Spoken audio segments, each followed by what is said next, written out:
On this episode of Forge and Anvil, we will discuss the DOJ suing Tennessee to keep gender transition surgeries for minors. We'll ask the question, is the Department of Justice truly pursuing justice in this scenario? Next, the Southern Baptist Convention is using the tragedy of the Nashville shooting to push gun control through the Ethics and Religious Liberty Commission, despite the vast majority of SBC churchgoers being staunchly pro-Second Amendment. Finally, we'll react to some unfortunate false teaching coming from the pulpit. But don't worry, I've got an uplifting message for us to end on, so stay tuned. Today, we are joined by friend of the show, Anastasia Hibbs. Anastasia, please introduce yourself. I'm back in a new setting this time. Got my husband's Batman poster behind me. Got a Slim Shady poster, so I'm ready to go. As he said, I'm Anna Hibbs, daughter of Steve Dace here in Des Moines, Iowa. So on the show twice a week, so you can catch me there. Hopefully actually starting my own podcast soon. That's my hope. Live with my husband in Des Moines. Kind of sums me up there. So yeah. Awesome. Well, glad to have you back. And we are also blessed to be joined by first-time guest, Jeff Wright. So Jeff, please tell the audience who you are and what you do. Middle Tennessee native. I pastor, teach at a classical Christian school, have a whole bunch of kids, do some farming, and just got done watching Nefarious and love Nefarious. I've been pushing it hard in my circles. So all my kids, all my rhetoric kids are like, hey, I went and saw Nefarious, Mr. Wright. So we're doing everything we can out here to push that movie. Thank you. Thank you. Awesome. I was impressed. And as always, I'm joined by regular co-host Michael Aper. Hello, friends. I'm a God-fearing student of Scripture, and I want to see the righteousness of the Lord brought to the culture of his people. Awesome. Well, we're going to dive straight into our first story here. So this is from Tennessee Conservative. U.S. government suing Tennessee to stop new law that protects children from life-altering medical consequences. The federal government is suing the state of Tennessee to stop a new law that prohibits doctors from prescribing puberty blockers or cross-sex hormones to minors and prevents gender surgeries before the age of maturity. Tennessee's law protects children from life-altering medical consequences, but the Department of Justice claims the law violates the Equal Protection Clause of the 14th Amendment of the Constitution, discriminating due to sex and transgender status. In a statement, Assistant U.S. Attorney General Kristen Clark said in a statement that no person should be denied access to necessary medical care because of their transgender status. Clark sent a letter to the state general attorneys all across the country last month, warning them about such discrimination. The case has been assigned to President Trump appointee U.S. District Judge Eli Richardson. Another Trump appointee, U.S. District Judge Thomas L. Parker, blocked a law protecting minors from sexualized drag shows last month. Governor Bill Lee, who called the lawsuit federal overreach at its worst, said in a statement that Tennessee is committed to protecting children from permanent life-altering decisions. So there's a lot to unpack there, but we'll go ahead and start those there. So Anastasia, we'll go to you for your initial reaction. Yeah, I mean, a couple things when you sent this to us and I was reading this, that I think the sentence that sticks out to me the most is when she's quoted with saying, the word necessary sticks out to me a lot in that quote, necessary medical care. And I think we see this problem a lot with a lot of the problems we'll discuss tonight is it's very easy to put a Band-Aid over issues and not really focus on the root of who we are as human beings and what the real problem is. And that Band-Aid comes in the form of, it can come in the form of gun control, but it can also come in the form of gender surgeries and pills and all that kind of stuff. I mean, so Matt Walsh recently came to the University of Iowa out here, and all of these activists or protesters started flooding the hallway, and they were all screaming at us and a lot of obscenities. And it was hard. And the two women in front of me had been talking over this, and they were just like, this really bothers me. They were like, we've never actually been to an event like this. It's hard to even stomach them yelling at us. I mean, it can be hard when you're sitting there being yelled at and screamed at just because you want to hear somebody talk. And I told them, I said, honestly, the worst part for me isn't what they're saying or how they're acting. It's the fact that we care more about their futures than they do. And that's why we're here. And that's why we're learning about these things.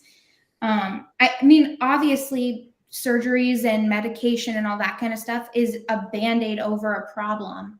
That when you don't have a true savior at the root of your core, then everybody does what is right in their own eyes. Because when you don't have a true leader at the center and you don't have a true moral, when you don't have God, you have nothing. Honestly, nothing makes sense. And like I tell my dad all the time, it's like, when you realize that there is a God and that you are not God, that is really comforting. And it comes at a great times. So, I mean, it's disheartening and it's hard to hear, especially after so many people have come out and said that this doesn't help and that it helped them maybe for a year. And then after, when life starts to settle in and you're kind of out of that honeymoon phase, I guess you could call it, it's not easy anymore because you start to realize that you made a decision that you can never undo.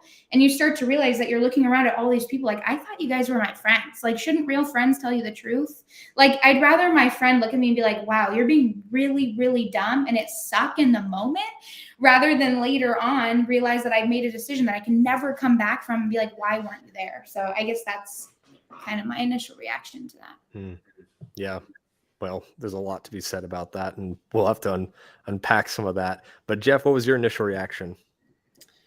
Man, it has been several years now where we've lived in clown world, but some of this stuff, when you read it, it still feels surreal. It feels like living through a dystopia. I mean, it's so bracing to know we live in a world where people are pushing these kind of, what Anastasia said, these life-altering, irreversible decisions on children who have no capacity whatsoever to make a decision like that. I mean, the adults pushing it don't have the capacity to make a decision like that, let alone the children.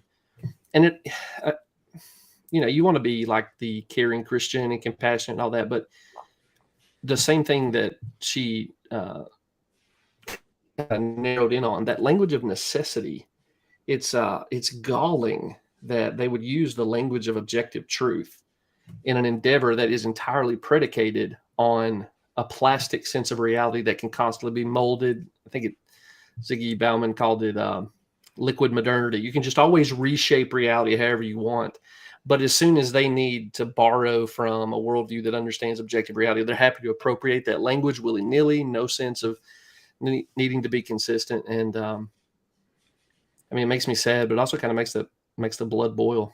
I don't know what else to say, to be honest about it, other than to say it's just infuriating. These are monsters. They're straight up monsters, made in the image of God, lots of, all the human dignity that carries, but they've chosen a path of monstrosity. And I don't know how you can't just be kind of boiling about it.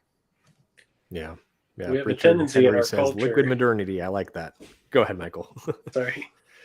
It seems like we've got a consistency in the past 100 years or more where, in a medical sense, our culture doesn't know how to handle mental illness. It doesn't know how to address it, doesn't know how to treat it as well as it ought to be treated. And largely, I think that can be summed up to our lack of spiritual sensitivity and the work of the Holy Spirit, which is how we see it addressed in Scripture. But going back to the whole necessary medical treatment, how do we determine what is necessary when it comes to mental illness? And the problem here is that this isn't even being considered mental illness by those who would proclaim to be participants in it, but to the practitioners, it's treated largely in a similar fashion. And you would go to a psychoanalytical clinician to be diagnosed with gender dysmorphia or whatever diagnoses they're calling it now. What's interesting, though, is we call these transitional means like hormone blockers or even physical alterations to bodies are supposedly necessary. And yet, let's look back a few decades at when lobotomies were medically necessary. Or a few decades before that when, methamphetamines were used to cure headaches or, whatever it is. We can look at medical practices and what is deemed necessary.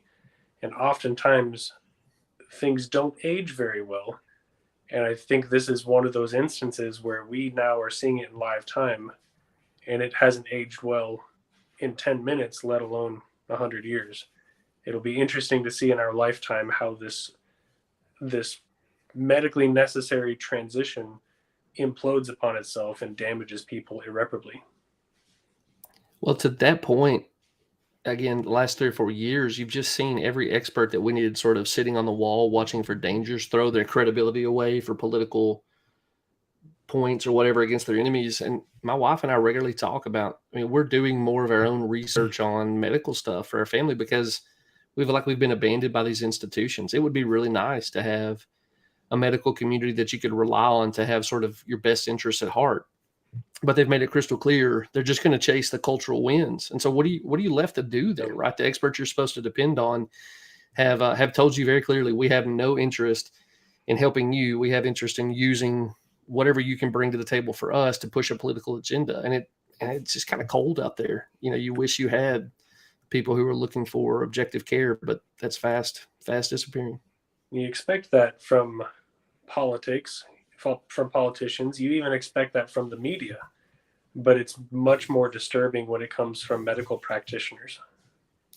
Yeah, absolutely. I think that caught a lot of people off guard, myself included, because my goodness, I mean, Richard just said, he said, big pharma hates us, period. COVID really exposed the lies that we all believed quietly. And yeah, that's honestly what it was. I wasn't even political until COVID. And now I'm more political than the average person by far, because I kind of took the deep dive into everything. And boy, it's shocking when you kind of lift up the lid. But Anastasia, what was your thoughts specifically about the DOJ stepping into this area? I mean, I'm not like surprised at all. You know, like I think the cultural wins is a very good term to explain this, because like as you guys were discussing, it made me realize how many people are probably honestly afraid. I feel like a lot of people know the truth, but I feel like some of them are afraid because people are losing their jobs left and right just to stand up for truth and just to stand up for what they believe in, you know. And like, I mean, take my dad, for example, like we don't all have conservative media platforms that we can step onto and fall back on when we're having to say the hard truths. You know, some of us have those everyday jobs where if we come out and we don't wear a mask maybe, or we don't say somebody's pronouns, like we could just lose our job or not be friends with anybody anymore. You know, and like I always say, and like I always like to remember is, for encouragement for anybody else out there listening, is my favorite Bible verse, which would be John 15:18. You know, if the world hates you, know that they hated me first. And I find that really encouraging because it makes me realize that throughout standing for truth and throughout standing that, he did that and he got hated on just the same. So, but to answer the original question, it did not nothing really shocks me anymore, including this whole article, which is sad. I'm not saying that that's right, but it did not shock me at all. Yeah, unfortunately. It's just interesting how this is the thing that the Department of Justice tends to focus on in today's day and age, when there's so much injustice going on right now in inner cities, and there's just so many other fish to fry. But apparently this is the most important thing too. And it's also bothersome too, because this is one of those examples where, you know, if we're going to argue for states' rights, this is Tennessee laying out exactly what Tennessee believes. And it's very clear that the vast majority of Tennesseans would support, you know, a ban on these kind of surgeries. But of course, the DOJ has to insert themselves wherever they feel they should. And that's unfortunate. But Jeff, what was your thoughts in regards to the Department of Justice and just the idea of the abuse of justice in general? Well, I go back to the fact that we have no institutions that we can trust. If you look at all the important institutions that have kind of shaped American civic life over the years, again, sort of the medical community, government, military, intelligence, you know, even I'm a pastor, church institutions, Roman Catholic Church, every one of them is in a crisis of credibility among normal, sane people. And so we talk about things like the fall of Rome, where the barbarians come sweeping in and life changes and all that. We're living in a fallen society. there's no institution that is contributing positively to, I mean, I say no, I guess y'all feel free to contradict me on that, but you can't look at any of the traditional institutions and saying they're actually helping society cultivate humanity. In fact, they're going the other way. And so when you look around and you think, well, society hasn't fallen because stuff doesn't look like Mad Max. We just have a very comfortable dystopia. Nobody's, we don't have cannibals marauding yet, but there's no, the emperor has no clothes in every area of institutional authority. And I mean, I guess my personal bent is sort of no king but Christ. So I may have an anti-authoritarian streak, but I believe that institutions were important. And I'm not rejoicing in any of this because it literally hurts people. It hurts our neighbors that we're called to love in the name of Christ. And it's a disgusting environment to sit in. And it's also kind of unprecedented because we have all the benefits of a technologically advanced society with no institutions doing what they're supposed to do. So it's disorienting. You think, well, at least I still get 2-day shipping from Amazon. But over here, the Department of Justice is weaponizing, mutilating children over and against the state's rights. It's bizarre. Yeah, it is. To your point about the institutions, actually, first I should make a point about what you said about the comfort. I really do think that we expected 1984, but we got Brave New World instead. This is much more of a dystopia where we sedate ourselves into inaction and we sort of just check out from the public square in general. But to your point about the institutions, I think one institution that is still doing, a decent job, I'm not going to give them an A+ by any means, but that's the Supreme Court. And honestly, a lot of that's just because we had people that took bold action to get the right judges across the finish line, and that took a whole bunch of people stepping into the arena. And I think that it just goes to show that when you step into the arena, you truly can make a difference, because we would not have the conservative Supreme Court that we currently have. And to be honest, that's been a huge lifesaver when it comes to some of the crazy executive orders and legislation that was passed the first couple of years of the Biden administration. So I do think that that's really interesting. And to me, it just proves why we need good Christian people to step up into the public square more often. Well, that's a fair point about the Supreme Court. I think I'm probably guilty of lumping the federal government into just this gestalt, and not differentiating, but you're right. And praise the Lord for the Supreme Court. I need to remember to be grateful in these strange days. And so that's a good reminder. And of course, let's get more people into the public sphere, because if the government is really tasked with restraining evil, secularism can't define evil. I mean, what are we talking about? They're talking about mutilating children as necessary health care. Secularism can't know what good and evil is because men suppress the truth and unrighteousness. So you sure better have some Christians doing that, or we're going to keep calling good evil and evil good. Yeah. Unfortunately. Michael, what was your take on the Department of Justice? Well, it's interesting. I certainly hearken to what was already said about this, but I spent the bulk of my day today writing an essay on sociopolitical ethics, in which I wrote about justice and defined it and discussed precisely this to a certain extent, and what justice is and what it isn't. And ultimately, it's Bruce Birch, I'll use one of the quotes I used in my essay, says that it's God's justice that models the practice of justice in the human community. Justice is a divine attribute alongside holiness, righteousness, steadfast love, and compassion. And what those attributes have in common is that they cannot be done perfectly by man, because they are divine attributes, if we're to look at it that way. And what we're left with is a certainty that we cannot have absolute perfect justice through any human institution. Now, that puts us at a distinct disadvantage, since we're in this position in life where we're not yet in the glorified return of the King, and we don't have the institution of divine justice fully consummated in our culture. So what do we do in the meantime? And what it comes down to is something that I think we've discussed many times on this podcast, is that as Christians, as believers, as principled, ethical people, we are obligated to participate within the democratic republic that we have the ability to do, and speak so that we are not a silent majority, if a majority at all. And if we are not, then certainly we will submit ourselves to the governing authority insofar as it does not betray our holiness. But right now, the position that we're in is exactly why we're putting a podcast like this together, is to raise awareness and have more voices speaking the quiet part out loud and saying, this is insane.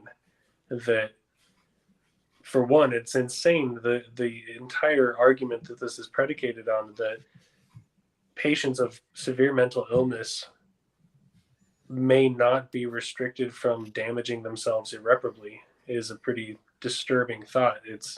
That's that dystopia that we were discussing. But aside from that, the Department of Justice would act against the autonomy of the state. If our political system is going to operate as it is intended to, then the people should be able to have a voice, and the ethics of the people should be able to prevail in spite of the authoritarian powers that be. Yeah. Now, playing devil's advocate, I'm sure the left wing would probably say that this is something that maybe the right wing would say about abortion, which is that, this is a violation of human rights. So therefore it's not a states' rights issue. This is when the federal government needs to come in and intercede, because those human rights are being violated by the state of Tennessee. So what would your response be to that? Well, as it pertains to abortion, it's wildly different, of course, because you are acting upon a third party in abortion.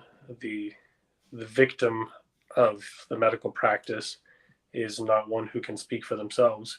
Maybe there is something to be said from a more staunch libertarian perspective to say, if people want to mutilate their bodies, then maybe they ought to be able to do so. I think that's a disturbing reality. But what puts it closer into the abortion perspective is that the individuals that are largely being protected by the legislation in Tennessee surrounding these topics are children, who are more impressionable and susceptible to persuasion by their mental health clinicians and by their teachers at school, or even by social media itself, saying that, oh, if you feel this way, then you should go ahead and start taking drugs to alter what's happening in your body. And as a way of protecting the innocence of individuals who do not yet have the capacity to realize the implications of those actions, then yeah, I think that's where it comes down to, is a consenting adult having medical intervenience acted upon them because of their gender dysmorphia is a very different situation than a child who is not allowed to drink or get tattoos, but is allowed to be prescribed hormone blockers and gender altering procedures. If I may, can I throw something out there really quick? That's just, Please. it's more so just like a thing that's been on my mind recently, honestly, as we're listening to all this. Like, I never think that we should stop standing for truth, or like standing against, like, I never think we should stop standing for good.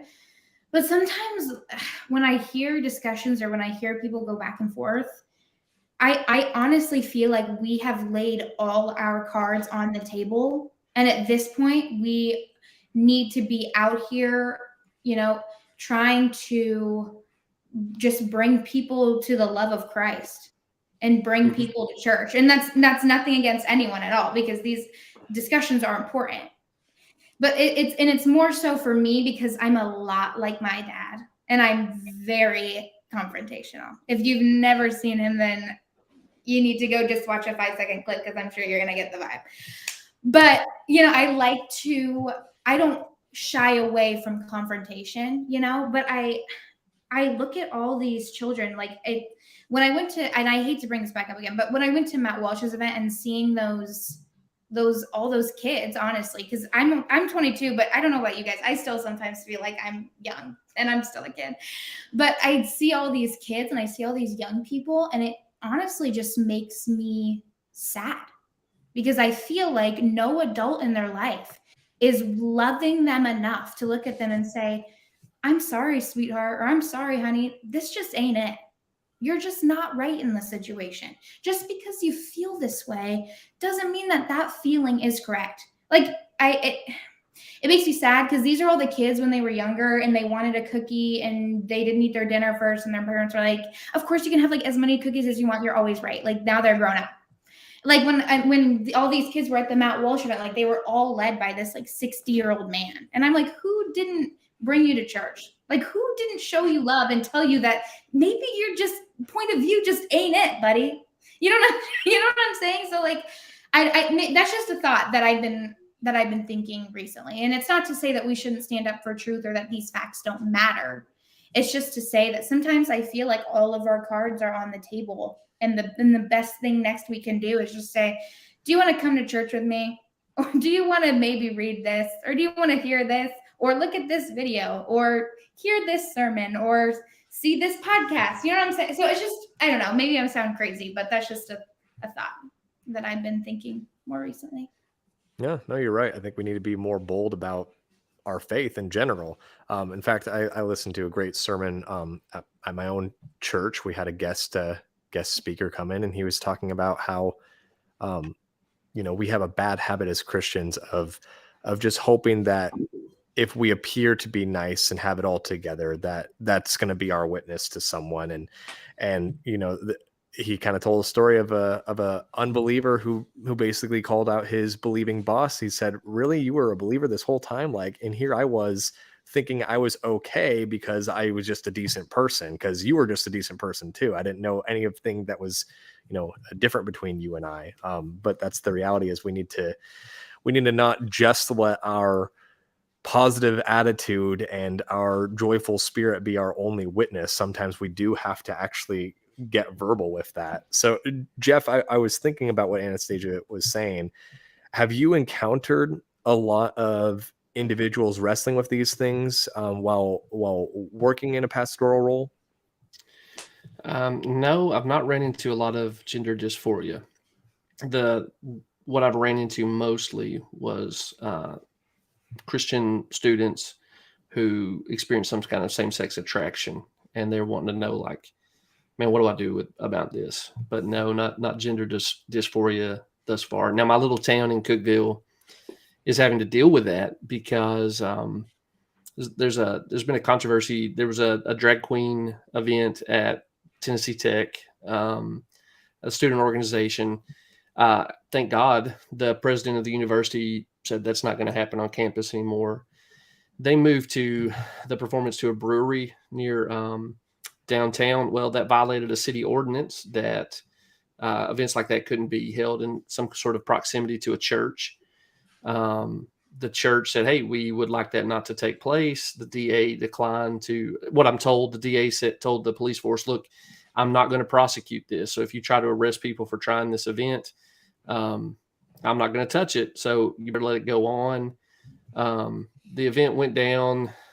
They brought Antifa in for security. I mean, it just brought chaos to this local community that wants nothing to do with this on the whole.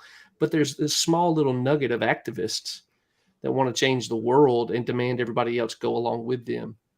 And we're still seeing ramifications. So the pastor who tried to throw his body in front of this craziness, Easter, a bunch of drag queens showed up and sat on the front row. I think they thought they would cause a spectacle for their Easter services. So I'm not dealing with it directly, but it's roiling my community in this little red state, near Mayberry kind of setting. The progressives won't leave anything alone. They have to have absolute allegiance or eradicate all dissonance. And if we don't get that through our heads, I don't think we're going to realize what's happening. And that's important because we're called to love our neighbor. It is loving to my neighbor to throw my body in front of this nonsense. And if I don't realize these elements, maybe not self-consciously, but nonetheless are objectively trying to destroy my neighbor, I'm not going to think through this the way I should be. And I wish I could kind of drop that into the evangelical brain. Like, you're supposed to love God and love your neighbor, and these people want to destroy every opportunity you have to do that. How should you respond to something like that? Right. Well, the one nice thing is the encouragement from that is just like there's that small minority who is pushing for big change, and they make a lot of ground even as a small minority in this area. That at the same time, a counter force can do just as much in the opposite direction, and that should be a bit of an encouragement. But I did want to go ahead and move on to our next story. So this is from the Tennessean. This is all about the SBC. So SBC public policy president, a covenant parent, backs Lee's gun law proposal. The head of the Southern Baptist Convention's public policy arm, who is a covenant school parent, is urging the Tennessee General Assembly to back Governor Bill Lee's proposal for an extreme risk protective order law. The Covenant School tragedy was the worst school shooting in our state's history, Brent Leatherwood, president of the Nashville-based Ethics and Religious Liberty Commission, wrote in a letter to Lieutenant Governor Randy McNally, House Speaker Cameron Sexton of Crossville, and every member of the legislature. I am asking that you take steps now to ensure no school in Tennessee ever has to endure our nightmare again. Leatherwood's letter, an appeal from both his personal experience and on behalf of majority Southern Baptist sentiment, comes amid uncertainty about the success of Lee's proposal to prevent people deemed a danger to themselves or others from accessing firearms. Lawmakers are rushing this week to wrap up the legislative session, a tight timeline that makes debate on the legislation difficult. So we'll go ahead and end there, because the rest of the article kind of just goes into expanding upon that. But that's the gist of the article anyways. So, Jeff, I wanted to go ahead and start with you. Just go ahead and give us your initial reaction to the article. Well, again, just incredible annoyance. So I was brought to faith by the Lord's providence in a Southern Baptist church. Baptists are accused of thinking we're like, I was born Baptist. I wasn't. I was reborn a Baptist. And I've been a Southern Baptist now for multiple decades. And everything you just described there is antithetical to who Southern Baptists are. But some of our institutions have been captured by left of center to extreme progressive individuals, and they want to weaponize the resources of what's the largest Protestant collection of churches to push this agenda. And so, I put my cards on the table, guys. I think Brent Leatherwood is a despicable human being. And the letter he sent to Governor Bill Lee is one of the most bold-faced lies I've ever watched from the leader of an institution. I read that letter and saw that Brent was representing himself as sort of speaking on behalf of Southern Baptists. And there are few people in Southern Baptist life who, if you polled the average church attending Southern Baptist, there are few people who would score lower on the scale of speaks on my behalf than Brent Leatherwood. He is a cringy and craven man. He's the sort of man that I don't think the people around him even respect, because he is such a weather vane for the prevailing winds of whatever the spirit of the age wants.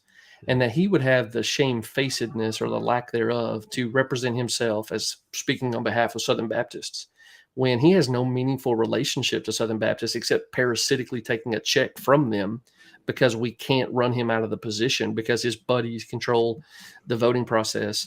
I guess I went to anger a couple times here, but it's just so aggravating to watch it happen. And actually, I can go longer on this because I wrote a letter to Bill Lee. I've learned a ton since then from people who gave me kind of the back, what's happening backstage on that. But that's my initial thought. Like, how dare you, Brent Leatherwood? Nobody wants you to order pizza on our behalf. Why are you writing a letter to the governor? Mm. Yeah. And, you know, I can't say that I know much about Brent, and that's a lot of why I wanted to have you on, is just because you probably know more about the inner workings of the SBC than I do. It's kind of a confusing topic. And it might seem a little bit niche to some of our viewers who don't know what the SBC is. So really quick, can you kind of give us a little bit of an understanding of what the SBC is, so that we can all kind of track a little bit better what the significance of this story is, not only for Tennessee, but for Americans as a whole? Yeah, so I think that there's a lot of confusion about the SBC because kind of the default setting of religious understanding in society is something like the Roman Catholic model, where you have the pontiff at the top, and then you have like the cardinals and the bishops, and it goes out, and there's this real tight hierarchical structure, right? Or, you know, Anglicans do a version of that. Lots of different groups do that. That's not what Southern Baptists are. The best way to understand Southern Baptists is that we are a collection of a tremendous number of local churches that are independent of one another, that decided to work together to do missions, theological education. And so my little church couldn't have much of a footprint in theological education by ourselves. My little church couldn't have much of a footprint in international missions by ourselves. But if I partner with 6 or 7, we can actually get some stuff done. We'll now scale that out. And again, you have, we're called a denomination that often, we're not really a denomination. But if you're thinking of a denominated group of religious people, we are the largest Protestant denomination in that sense. And so we have tremendous resources. We partner together through something called the cooperative program. Everybody puts their widow's mite in. That comes together to fund lots of different institutions. So we have an international mission board, one of the largest mission sending group in Protestantism. We have a domestic mission board that is one of the most wealthy mission sending organizations in the world. And then we train in our seminaries. I think we have 7 seminaries currently. Right now, Southern Baptist seminaries educate something like 82% of all evangelical pastors who come through a seminary system. It's huge. And that's why I think we have been systematically targeted by progressives to aim those resources in a bad direction. So as quickly as I can, Russell Moore's a figure of controversy. I was on the ERLC leadership board under him at one point. I thought he was great. I've realized how naive I was. I broke, with them at one point. So Russ Moore bails on Southern Baptist Life to go be the editor of Christianity Today. Brent Leatherwood was on his staff, and basically it appears that Brent is dancing to the tune that Russ is playing. So, a lot of my friends talk about the ERLC being ran by wire by Russ Moore. And Brent even got the job because Dr. Moore had made it such a toxic job that no one wanted it. They had stuck Brent in as a staff member under Dr. Moore when he left and said, hey, do this in the interim till we find somebody. Nobody wanted the job.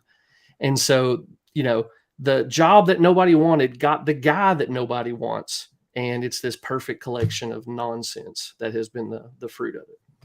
Mm. Well, thank you for that background. Because sorry, man, I know that's long, helpful. but no, that's how we got here.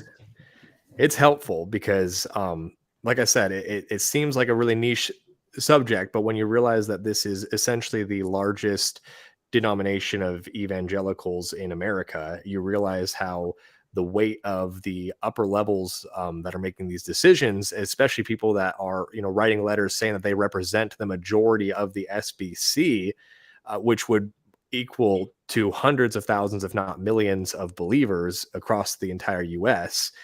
That holds a lot of weight, that letter. So with all that in mind, Anastasia, I do want to go to you for your initial reaction to the article. Yeah, I mean, wow, you guys really covered it. I don't have too much to add. I mean, other than it makes me think about the point that Michael made earlier, which was that our culture clearly does not understand how to handle mental health. Clearly, because I the tell old thing that we've all used is, what is the gun? Just pick itself up and shoot everybody. You know what I'm saying?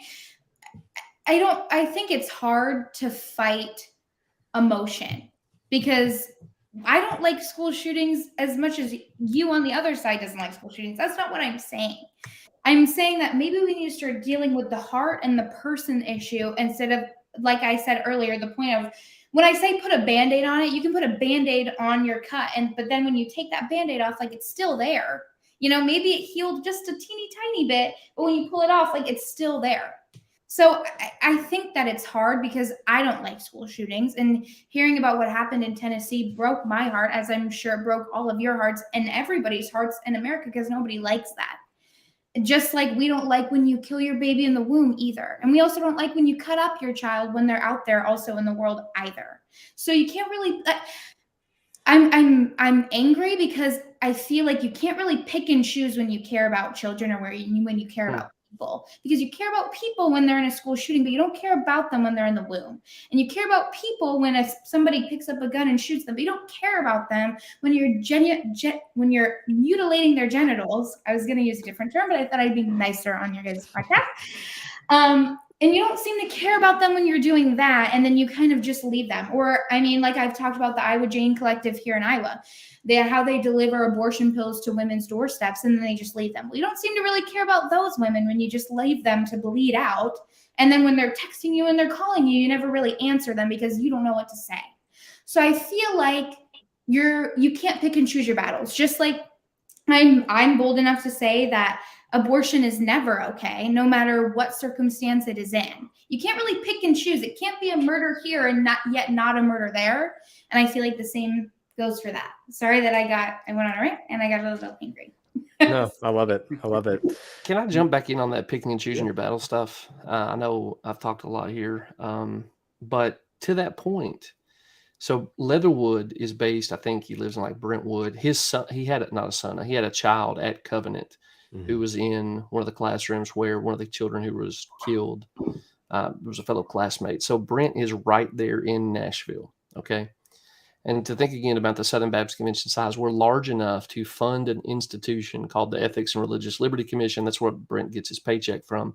That's supposed to be a lobbying voice to the federal government and other governments on behalf of evangelical concerns. So Brent has been in Nashville for, I guess, 3 years now, sitting as the head of the ERLC, while Matt Walsh has been doing cleanup work, particularly by dragging Vanderbilt through the mud, rightly so, and has made a major dent in the number of children who are going to be mutilated in the state of Tennessee. And Brent Leatherwood has sat silent as a tomb and has made, seriously, this is gift wrapped on a plate for him. He could simply say, we really appreciate what Matt Walsh is doing. We'd love to help. He has contributed nothing, but here he leaps into the public field to say, oh, let's figure out how to give the government greater power to determine who should and should not have a firearm. Thanks, Brent. We're really thankful for your work. Well, and to add on to that, I think that it's easier to blame an inanimate object than it is to look inwards and look at yourself and look at the root of people's problems. Because it's easier to look at the gun sitting on the ground and going, oh my gosh, we need to get rid of you because you're the one, instead of looking within yourself and saying, what can I do? How can I help? And I think it comes back to, honestly, that a lot of people are in the business of being liked. And in this spiritual war, you can't be in the business of being liked, because just as Jeff was saying about his, small town, like, this war is going to find you no matter where you're at. You can be in a big place or a little tiny place, but all evil is coming for you. And when it gets there, you're going to be like, oh, come in, have a cookie. I want to be liked. You have to decide, are you on God's side, which is good, or are you on evil's side? Well, and that is, again, I'm just riffing off what you said. So that's the crux of this thing. I think the first article in the first segment came from Conservative Christians of Tennessee. And if I'm wrong, Tennessee Conservative News. Okay, Tennessee Conservative News. So I had written I've gotten really good feedback from Bill Lee over the years. He was great on COVID. I heard back from his office really quickly. And so I felt real freedom to engage with his office. So I wrote him a letter saying, hey, Brent Leatherwood is a clown. Don't listen to him. He doesn't speak for anybody. He's a career evangelical, and you should disregard this. Clearly, your constituents don't want this. Well, after Conservative Christians of Tennessee published that letter as an open letter, I had a bunch of people reach out to me and say, you don't understand what's going on. So Bill Lee, his wife had a good friend who was a substitute teacher who was killed at Covenant, which is an unimaginable tragedy. But what I found out is that Bill Lee approached Leatherwood to try to give him the moral credibility to push through some of these red flag laws. And I don't know if y'all saw this, but there's a member of the Tennessee GOP party who was on camera saying, we can't call this a red flag law. We've got to rebrand it because people will hate this. And so Bill Lee knows he's got legislation he wants to move forward. He doesn't know how to do it because he knows his constituency hates it. So he reaches out to this craven, career do-nothing named Brent Leatherwood and has him gin up this support and send this letter. I didn't know any of that when I reached out. And basically what some people who I think ought to have the credibility, the access to know is that Bill Lee's numbers tanked among what would amount to wealthy conservative women.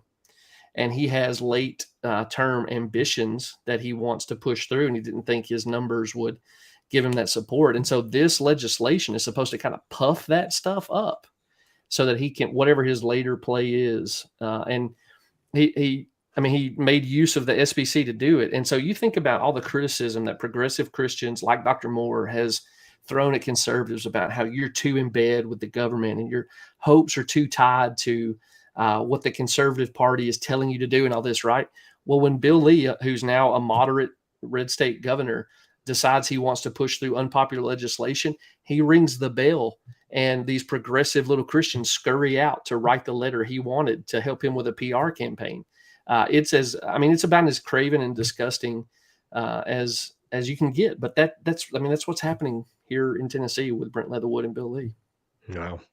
It's really unfortunate. And I did see that GOP member about we can't call it a red flag law. When you look at what it is, it's essentially the same function as a red flag law, just with a different name. And that's unfortunate because it's dishonest. And I think that the voters who are paying attention know that. It's just a matter of those who are not paying attention.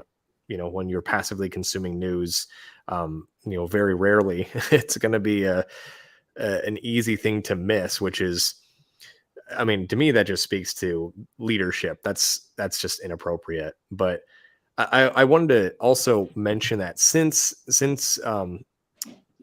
Leatherwood and so many of these others, like Billy's wife, you mentioned, they know individuals that were personally affected by the Covenant shooting. I do want to make sure that I say we're not trying to be calloused here. Now, obviously, Jeff has stronger opinions than I do because he obviously knows much more about the situation than I do. But either way, it just goes back to what Anastasia is saying, that these type of measures have been shown time and time and again that they do not work. Look at Chicago.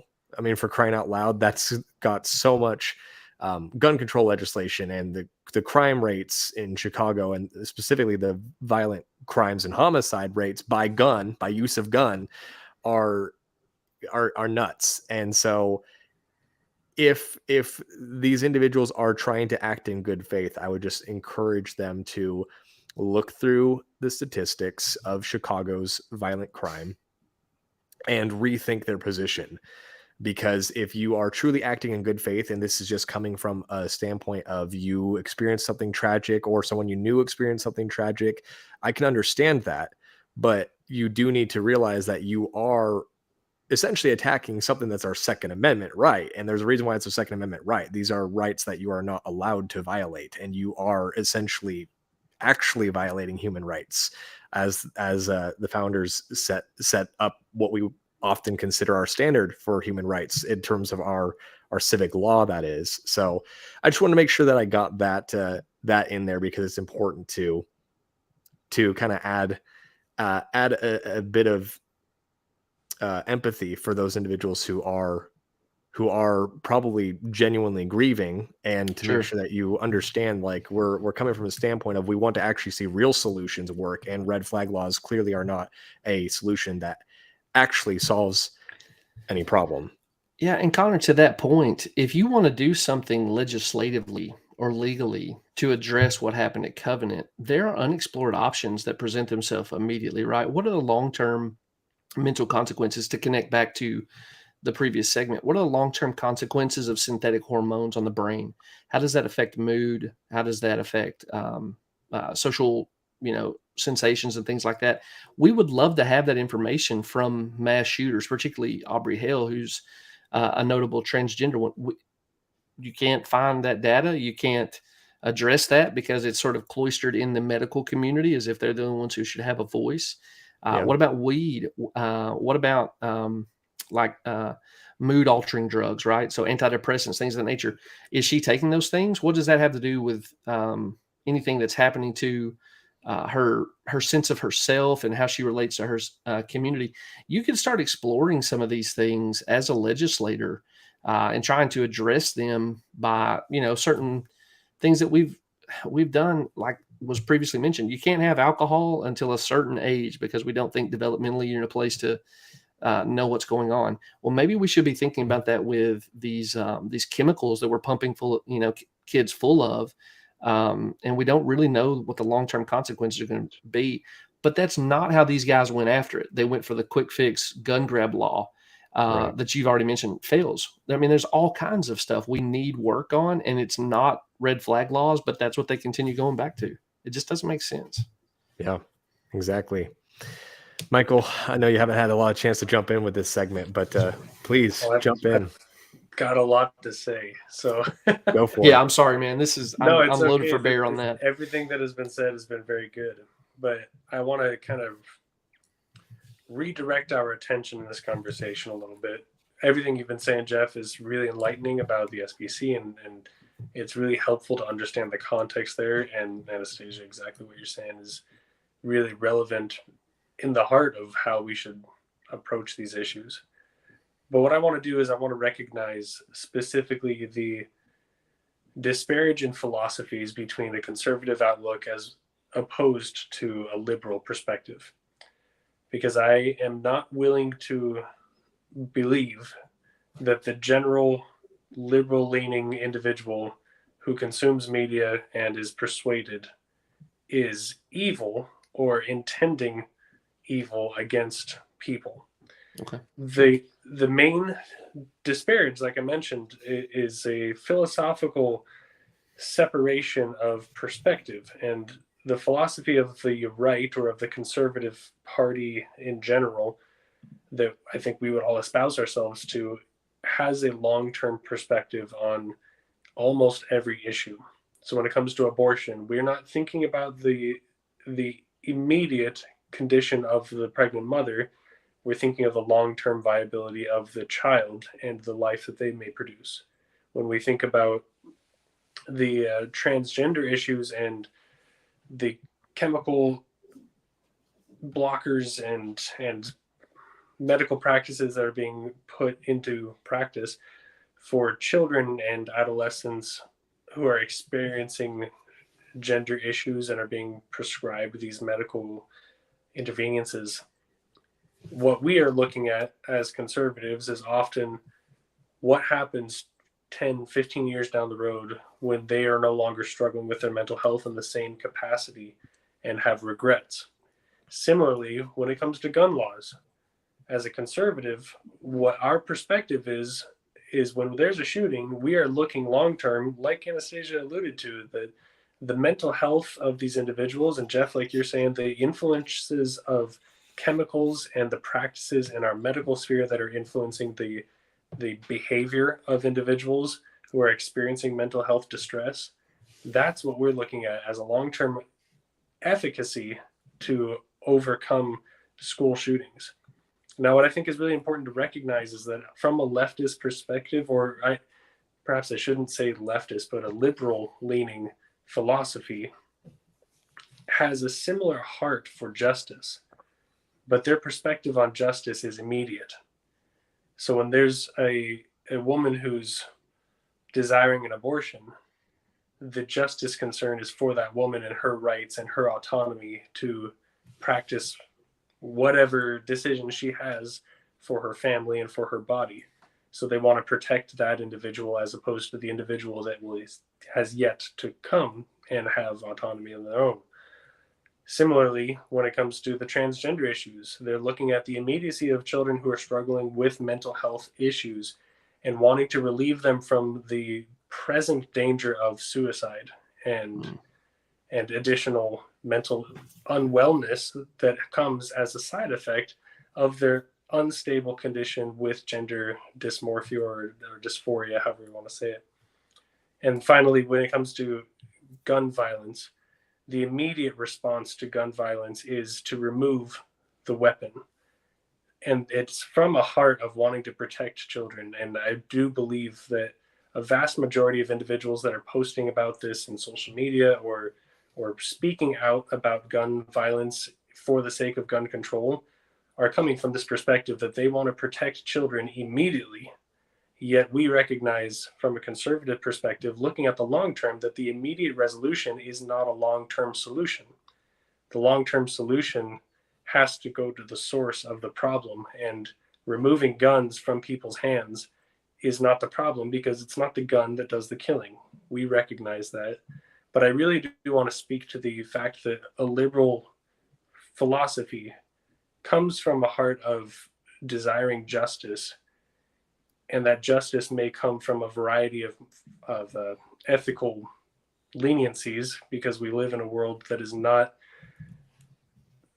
bound to absolute ethics, but instead we have moral relativity that causes people to think all over the place.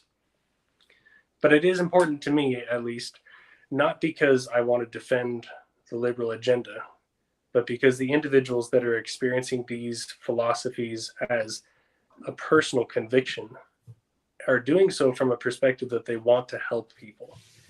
And I don't know the intimate details of Leatherwood's perspective in the Southern Baptist Convention, but his immediacy to the situation, having his own children in that firing range and having a close intimacy with others who are at danger and at risk, puts him in a position where he is more inclined to respond to the immediate fear and the immediate solution that does not carry a long-term resolution to the problem. So for me, when I listened to this article, it was understandable that because of his fear and because of his influential people in his life who are promoting that perspective, it makes sense that he would lean that way. The problem is, it's not a long-term resolution. And I think a conservative agenda often looks at a long-term resolution because we want our children to thrive. And the left, or the liberal agenda, is looking at immediate resolutions. That being said, there are certainly people on the top of either category, whether conservative or liberal, that have wicked intentions through legislation.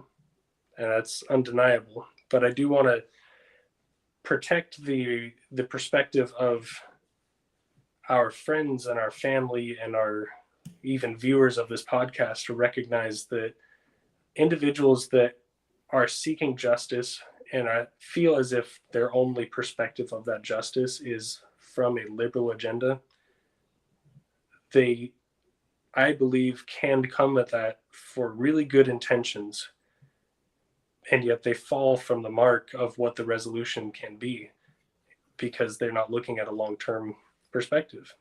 And that may be controversial. So I want to know what you guys think of that. Yeah, well, really quick, I just want to jump in to say that I think that you're correct to give the benefit of the doubt.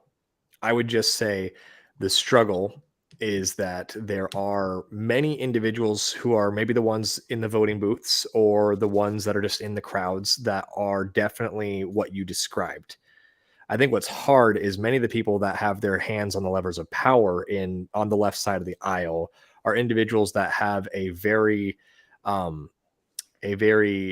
Marxist worldview. And I use Marxist just to say that they believe in power, and those individuals are drawn to power. And there are people on the right wing that fit that category too, of course. I'm not dismissing that. So the struggle becomes when individuals who maybe have good intentions but don't have the right facts or the proper worldview, if they don't believe in a biblical worldview, are oftentimes led by these individuals that maybe do have more more nefarious motives. So, that being said, that's just what initially came to my mind, but I'll let you guys jump in as well. If I can address that Yeah. real quick, I absolutely agree.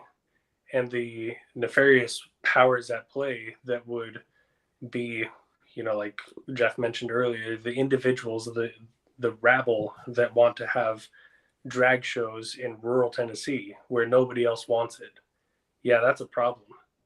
But what I'm concerned about is the voter who espouses themselves to a liberal ideology without knowing precisely what it is they're doing, are fed this perspective that conservatives are their adversaries. And I think we've talked about it before. The false dichotomy of our bipartisan governance is such that we would have liberals who vote liberal but don't believe in that. They call themselves Christians and truly desire justice. They think that they are being attacked by conservative media, by conservative voices. And if all they're watching are certain political commentators or even past presidents, I can see why they would think that way. But I think the heart of Christ for our country and the perspective that we can have as Christians is to appeal in love to our brothers and sisters. And it would be much more effective for our nation's future to have those individuals who are voting in a more liberal perspective, if they could be understood and loved in a way that allowed them to believe that they were not adversaries to the conservative agenda, then they may be more easily persuaded to understand the love and mercy and justice that is being pursued by a majority, at least, of the Christian conservative movement. Yeah. Well, Michael, if I could respond to, Please. and I've got no criticism for trying to extend charity to those who may be across the political aisle from us. And I appreciate what you're saying there, that there's a lot of people who are just trying to do good and they're kind of jumping at the first thing that looks like it can. So no argument for me on that. There's a whole host of people out there like that. The issue with Brent Leatherwood, and I grant that he was right there at ground zero with his family. But so I would also grant that probably means he's not the person best prepared to address the topic on behalf of Southern Baptists, right? That's When a good someone Absolutely agreed. Yeah. is in emotional crisis, so I don't believe the best about Brent Leatherwood. I feel like I have kind of run up against insurmountable evidence that he's not a good guy. But if I were to kind of go into that space and be like, you know what, Brent, you are a good guy. I'm a good friend of yours. I'm going to tell him, like, you probably need to just sit this one out, bud. Your family needs you. Lean into your church, lean into the covenant community there, try to help them. But you're probably not at a place of objectivity where you can address this profitably. Certainly not on behalf of this huge swath of people that you have this very real and long-standing disconnect with. And so, I've come in pretty hot on Brent Leatherwood. I think even if you go to the most charitable read on him, you just say, man, it's just not the season for that, brother. Take a break, take a breath, let somebody else step into this spot. And I think it's telling that he didn't, that he saw this as his moral, jet stream to ride in on. I agree. And Jeff, I'm not trying to argue against you and say that he was justified by any means. Sure. I think it was immature and unfortunate that he was even in a position to speak on behalf of anyone. Yeah. Because he's in crisis. So Absolutely. Yeah, for no other reason than the crisis, let alone his past actions. Yeah. And if I can add on to that really quick, as I'm listening to everybody, I think just a quick note from me is like, yes, we need to be understanding and loving, but I think while we're venturing that line, we need to be careful as while we're being understanding and loving that we're not being affirming. And I think that can be a really difficult line for us to walk sometimes, because as Christians, we are called to love our neighbor, as Jeff has said many times, and to be loving, but I think sometimes we kind of cross over that line when we're being affirming. So I guess my quick note was just to heed a warning that sometimes being loving does not mean being affirming. And I think that's sometimes what the other side, I guess you could say, really struggles with, is that their whole thing is being affirming, is that they affirm everything. But if you affirm everything, then nothing is true. If you affirm everything, then what is it? And so I think as we go into this and as we walk that line, we need to be careful as well. And I would agree somewhat with Michael's point of, if all they're seeing is us bashing them, or if all they're seeing is the headlines of lefties go nuts again, you know what I'm saying? Like, it can seem kind of, I guess you could say, scary in the most simplistic terms, or it can seem like when you think about them and that they're so saturated in love and affirmation, and then they come over here, we don't seem cool, we don't seem hip, we don't seem loving, So, but yeah, my biggest warning would just be when you're walking that line to be careful of the difference of loving and affirming. Yeah. There's definitely something to be said that Jesus did not come preaching except for the kingdom of heaven is coming. He says, repent. So we are called to repentance, and we are called to preach likewise. Absolutely. I want to just jump in the chat real quick. We had a couple of good ones here. So Shara Joel said, I disagree. I don't think these people care nearly as much about kids being killed as they do disarming the populace, so they'll be easier to control. I would say to that, Shara, I agree with you, depending upon who you're referring that to. And that's kind of the distinction we were trying to make here. Is I think that there are people that definitely fit the category you described, but then there are the individuals who are just everyday Americans who are probably not even super political. Honestly, these school shootings reach non-political people's ears very quickly. And there are probably a lot of those people. It's a majority of the students in our universities who are being swayed towards liberal agendas on the basis of justice. Yeah. And it's naivety. Oh, go ahead. Yeah. Sorry, go ahead. That's just it. It's naivety that is lacking perspective. Yeah. Renaissance of Men said, good distinction between loving and affirming. And he said, I love you and you're wrong. And yes, that's exactly how we should treat it. So that being said, speaking of wrong, I'm going to jump us straight into a whole other topic here that's going to open up a whole new can of worms. And I can't wait to see Jeff watch this. Yeah. You're going to love this. All right. So I thought about playing this in parts, but I think I'm just going to play it for the whole thing and just let it be what it is and have you all enjoy it. So this is a tweet from Charlie Kirk. He said, he quoted 2 Timothy 4:3, for the time will come when men will not put up with sound doctrine. Instead, to suit their own desires, they will gather around them a great number of teachers to say what their itching ears want to hear. So I don't know what the volume's going to do here. So just prepare your ears, folks. There is no more pro-life position than gun control. I have to believe that our founders would want to revoke the Second Amendment altogether. 18 months ago, I was at an ordination of a trans man, and drag queens performed at the ordination. And we stood up and danced with drag queens at the ordination of a trans man.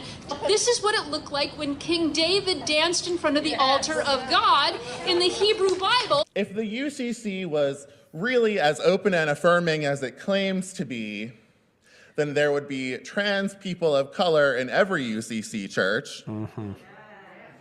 But that would also require the UCC to reckon with its white supremacy culture. There is no doubt in my mind that with all of these anti-trans and anti-drag bills going on in the country, that Mary Magdalene would have been an ally if she was not queer herself. Naturally. She says to the apostles, we're going to the drag bar. And Joanna's dragging Peter by the ear, and he doesn't want to go because he's still a little bit homophobic. The laugh is what gets me on that was one. Maniacal at the end. Oh my goodness. That was maniacal, evil laughter. Jeff? Man, it's just late stage secularism. This is where we're at. It's metastasized. It's went into all the institutions. Evil is good. Good is evil. I'm with y'all. I think probably demons are talking through some of those people there quite literally. We talked about our favorite dystopia earlier. I think the most accurate dystopian novel I've ever read was C.S. Lewis's That Hideous Strength. And he realized there would be a melding of the scientific community and the government that would impose this societal redefinition downward onto other parts of society. Well, you've seen here the churches, in some sense, the church has ran into, joined that kind of chaos. And I don't think you can explain this apart from God's judgment. I think that if you can't, if you can find an explanatory principle for why we're seeing clips like that, and they're not laughed out of the room immediately, and not say, well, that's just God's judgment. It's clearly God's judgment. I don't know what other explanatory power you can point to. But I also wish I had the power to just kind of shut those churches down and hand them off to a faithful congregation that would preach the truth, because that's what the communities actually need. They're just not getting it from that. Yeah. Michael? Can I read Romans chapter 1? That's where we've been hanging out in our culture for quite some time. But I'll just hit verses 24 and 25 here. Therefore God gave them up in their lusts of their hearts to impurity, to the dishonoring of their bodies among themselves, because they exchanged the truth about God for a lie and worshipped served the creature rather than the Creator, who is blessed forever. Now, all of that is important, but the talking about drag dancing at a trans ordination, which all of that is just an oxymoron, but drag dancing being regarded as similar to David being undignified in his worship. You know what the difference is among many? That David was worshiping the Almighty God. Good point. A drag performer is giving a performance, and thus, if they're worshiping, it's usually going to be themselves, because they are giving an outward depiction of an inward representation, and they are worshiping the creation rather than the Creator.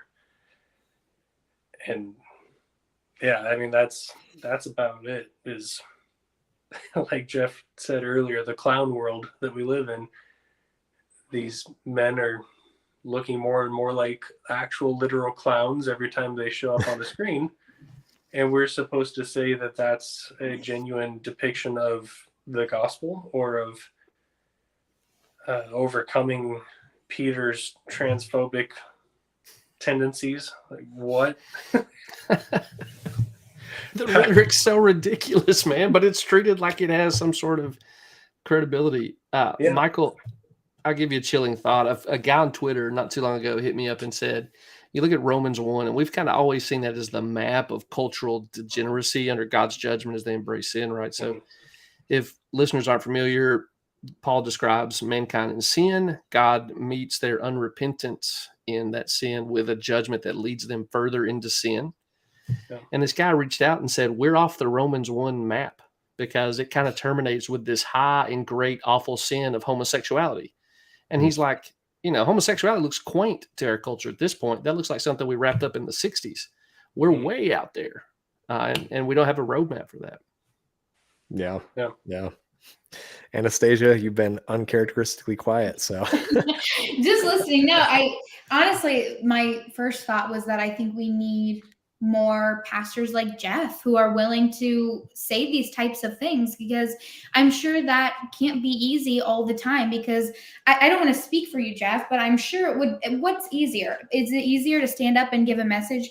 Everybody's laughing, you're all great, and everything's great, and everything, and then everyone's smiling, everyone's happy. I'm sure it's harder to stand up and be like, actually, you aren't all great, and you all suck, and you need to repent, or else you're going to go to hell. Okay, which one's easier? I'm sure it would be easier to stand up and say that everybody's like. So I just want to say that I applaud you, and I think that we need more pastors like you willing to stand up and give hard truths. And watching that compilation video reminds me, when I was a kid, I would watch the bad American Idol auditions. And the common denominator with all of them is that they would all go in, and when they were told, oh, actually you can't sing, what was all of their reactions? I'm sorry, what? Yeah, they were like, but my mom said I was a great singer. And they were like, but, everybody at the local pub thought I was amazing and I win all the karaoke. Like, watching this compilation reminds me of those compilations where people are, again, going back to the whole difference between loving and affirming. Like, everybody is being affirmed. And it's sad because I watch these videos and I'm like, these are the people that need our love the most right now. Because love can be tough, you know? Jesus wasn't all playing his guitar and going around and, you know, being like, yeah. Like, that Jesus was also the one throwing up the tables and being like, what are you guys doing? You know what I'm saying?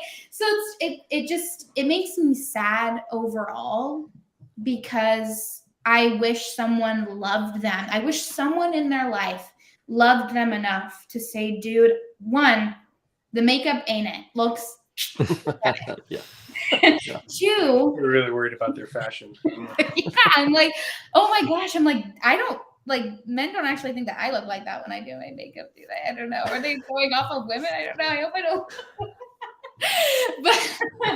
but no, and two, I just wish someone loved them enough to, like, take them to coffee or sit them down and be like, I want you to know that just because you don't like how you were made doesn't mean that you weren't supposed to be made this way. Like, you're not a mistake, you know? And it makes me sad because when you really break our argument down to its core, it's the most loving argument that's out there, is that actually there was no mistake made with you. You're actually made beautifully and wonderfully and uniquely by someone who loves you unconditionally. I don't see how that's hatred.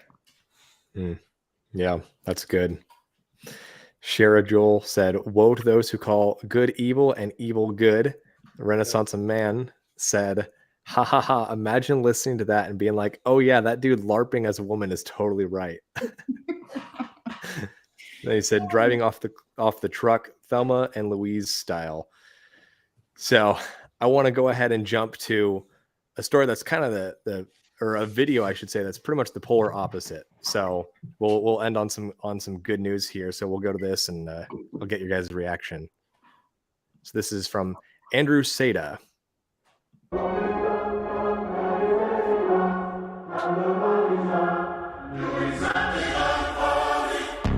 It's him walking through and seeing many different pride flags and different pride propaganda. Welcome to the era of unholy love. Self-love is a spiritual sacrament of our time. Gender expression is a religious ritual of our culture. And Mardi Gras is a state-funded holy pilgrimage. Welcome to the progressive cult of secularism, where Christianity is blasphemy, the Bible is sacrilegious, and not celebrating sexual perversion is the unforgivable sin. Pride is the most celebrated virtue, and kids are nothing but the sex experiment of our time.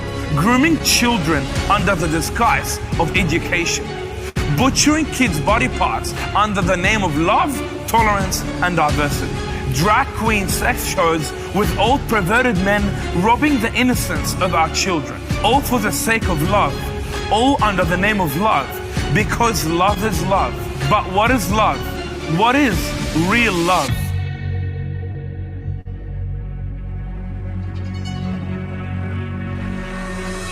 Love is not love. God is love. Love does not equal love. The cross equals love. Love is not expressing yourself. Love is dying to yourself. Love is not self-love. Love is self-sacrifice. Love is not sexual attraction. Love is self-denial. Love is not a glamorous pride parade. Love is a rugged wooden cross. Love is not a drag queen. Love is a servant king. Love is not a colorful rainbow. Love is crimson red. Love is not born this way. Love died to be born again. Love is not man's transcendence to become God. Love is God's descendants to become man. Love finds you as you are, but never leaves you where you are. Love finds you broken, but makes you whole. Love doesn't strive to go up. Love steps down. Love doesn't kill to live. Love died to give. This is love. Not that we love, not that we can ever love, but that God loved us. And while we were still sinners, Jesus died for us. This is love. God became man. Divinity embraced humanity. Creator became creation. The author of reality stepped into time. Perfection became sin so we might know him. This is love. Jesus loved us, and while we're still sinners, he died for us. Love isn't love. God is love. Love isn't love. Jesus is love. Love isn't love. The cross is love.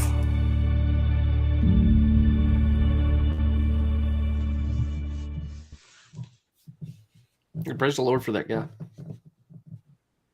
Yeah. That's the second clip from him I've seen. So the first one looked like he was at some kind of conference talk, and it went around social media, and he was talking about the LGBTQ plus sex cult. And I was like, why is that not already the terminology we use? Right. I mean, that is how we should describe this, because that is what's going on there. And so that dude's got an impressive media team behind him. I might not have used, like, I'm the Calvinist with the scruples, I guess. I'm not using the Sacred Heart of Jesus image coming in, but I mean, who doesn't hear that and say, praise God, let this guy get a lot more ears on what he's having to say. Yeah. Michael, what was your take? Yeah, all of the above. The only thing I disagree with him on is that the rainbow is a symbol of love. It's a symbol of covenant, and it's a symbol of hope. And it's been adulterated and mutilated by the prevailing culture. Good point, brother. Good point. Yeah. Observant. Anastasia, what was your thoughts? Yeah, I think it just makes me sad for the kids today, because something that I often thank my dad and both my parents, honestly, a lot for is that when I was a kid, all I had to worry about was like the Nintendo DS, like Picto Chat.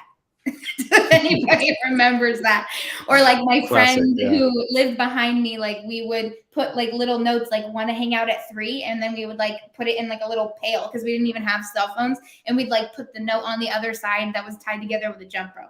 Like, it makes me sad because I have more of the worldview that I don't really blame the children for this, because it's the adults in their lives telling them that these things are okay.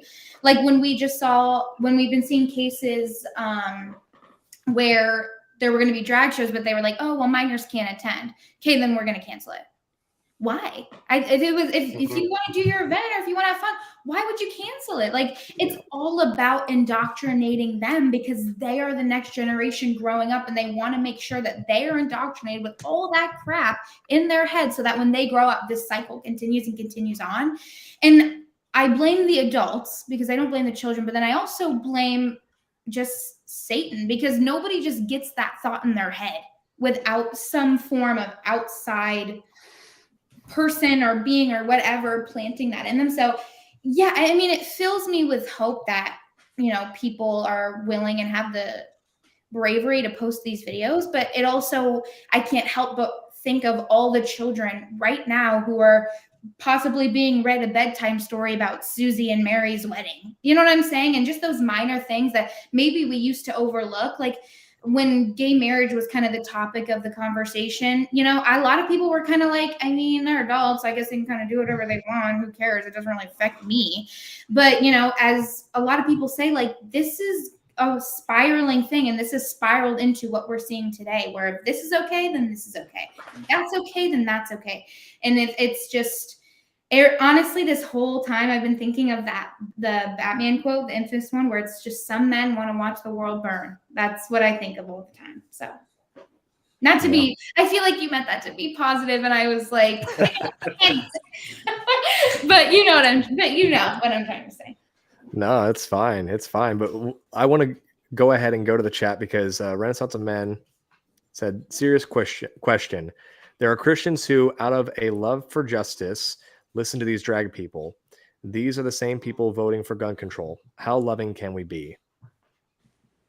I mean, I would go back to the line between being loving and affirming. I guess that's my first thought. I didn't mean to jump on what you were going to say, but I guess that's exactly what I was going to say. My first thought was, you can be loving. You know what I'm saying? Like, I I think that sometimes a conversation can do due diligence sometimes, because sometimes, like Michael was talking about, like sometimes these people really actually don't know.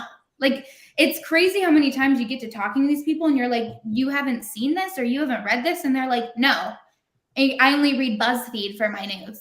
And you're like, oh, you know, And they talk like that too if they read BuzzFeed. So I feel like a lot of these people actually don't know some of these things. And I mean, granted, there are a lot of people who do know those things and just choose to do it anyways.